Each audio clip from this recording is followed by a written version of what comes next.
very pleasant good morning. Johnny, how you? Hey, I'm doing real good, Joe Tom, and you? Oh, doing fine. Sitting next to you is a gentleman that he knows more history than law allows. I'll tell Boy, you. he does, doesn't he? Bill E. Stewart, good morning, Bill. Good morning, gentlemen. You called me the other day and said, I've got a fellow that knows more about Indian lore than law allows. You said you're going to bring him down. Tonight, you got a big doing at your place.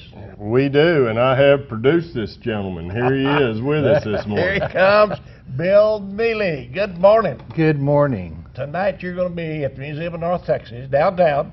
What time, Bill? 6:30, 720, Indiana, the Museum of North Texas History.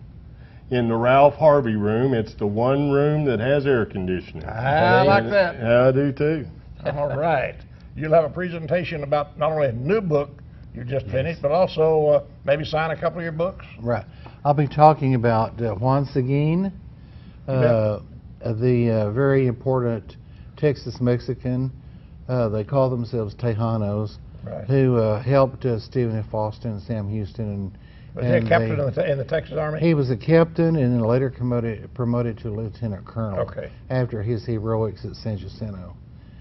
And so he fought bravely for Texas freedom, and then he was a senator in the Texas Congress, wound up being mayor of San Antonio, and he presided over the burial of the Alamo martyrs' ashes. And yet people kept immigrating to Texas from the United States, and some of them that came in had just a general idea of Mexicans, that they were all bad because of Santa Anna. They didn't stop to think about how Juan Seguin had risked everything to fight against Santa Anna. Anyway, they began to spread rumors that Juan Seguin was in cahoots with the Mexicans to retake Texas. So a mob got up and they began trying to catch Juan out by himself. He had a stone house in San Antonio, and then he had a ranch near Seguin, the town that was named after him.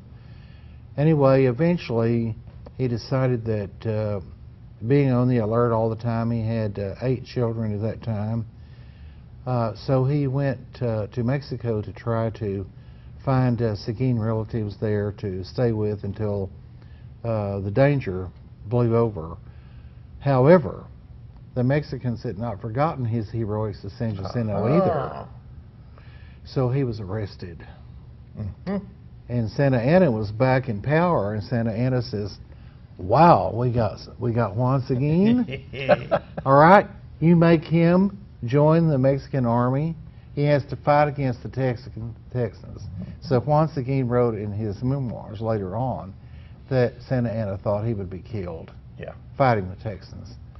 It turned out that he was in a lot of battles against the Texans, and he wound up fighting for Mexico against the U.S. in the U.S.-Mexican War. So finally, at the age of 43, when that war was over, he asked permission to return to Texas and was given permission. So from the age of around 20 to 43, he was in the saddle most of the time fighting.